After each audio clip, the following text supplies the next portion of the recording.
And we're joined by Garrett Mealing, an organizer for the Knox Mountain Hill Climb. A couple of years that it hasn't happened. How is it putting it together now after the chain got broken there?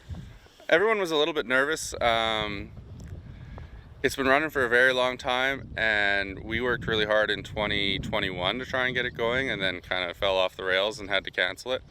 But I think this year we've put a lot of time into it, and there's been a few changes at the city that have made things a little bit harder to get going. But we've got everything sorted out now. We've got the beer garden set up, and we've got a band Saturday night, and we've got quite a bit of extra stuff to do that I think will make the event more appealing versus just the race cars. So. Right. And you were saying you've got some new help, people getting involved, helping you put it together? Yeah, we've got some new blood in the volunteers, and that helps a lot because it takes a lot of work to get this all going. And there's been a lot of guys and men and women running this thing that have been here for decades. So some of them left in the last few years and have left a big hole that one person did a job that's probably taking 3 now, just because they'd done it for so long and they had all the contacts at every vendor and they knew who to talk to. So the new people coming in, they've definitely got their work cut out for them to make this happen. Right. So in terms of the race itself, how many cars do you will be competing?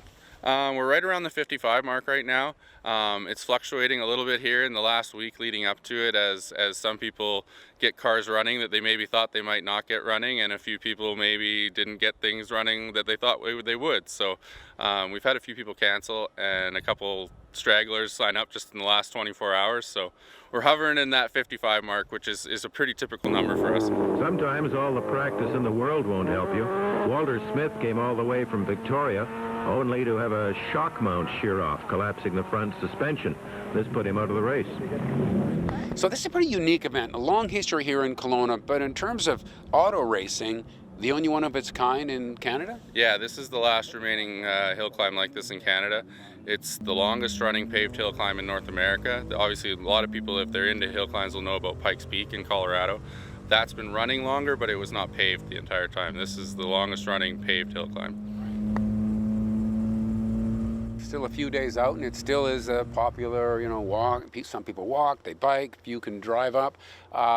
You got to transform it pretty quickly. Yeah, so we show up here Thursday evening to start making the transformation. There's some speed bumps and some poles and stuff up on the track that we have to remove, and obviously open the gates and maybe move that planter back big a little bit. planter right there. Yeah, we don't want to hit that. So there's a few things that we have to move just to make the track safe, and then we add some barriers and some tire walls and stuff in some very sketchy spots to try and contain the cars should something go awry. Yeah. Did you ever think we'd never see it again?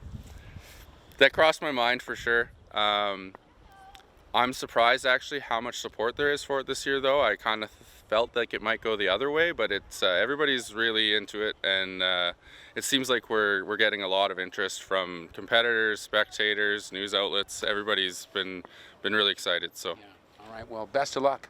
Thank you.